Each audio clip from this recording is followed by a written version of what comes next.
व्याघ्र प्रकल्पाच्या हद्दीत नव्या नर वाघाची एंट्री झाली आहे। शिलेदार असे या वाघाचं नामकरण करण्यात आलंय आणि या शिलेदार चांदोली राष्ट्रीय उद्यानातील तारा वाघिणीच्या हद्दीत आढळून आलाय।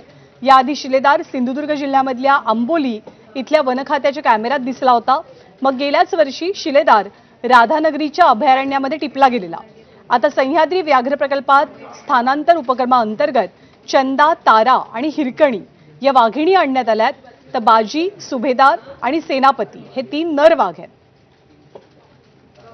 तर याच वाघांमध्ये आता शिलेदारची सुद्धा एंट्री झाली आहे।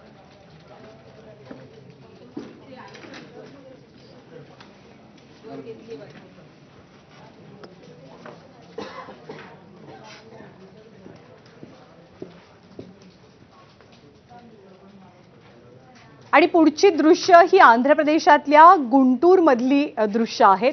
गुंटूर हे मिरचीचं मोठं हब देशभरातलं मानलं जातं आणि कित्येक एकरावरच्या परिसरामध्ये मिरची वाळत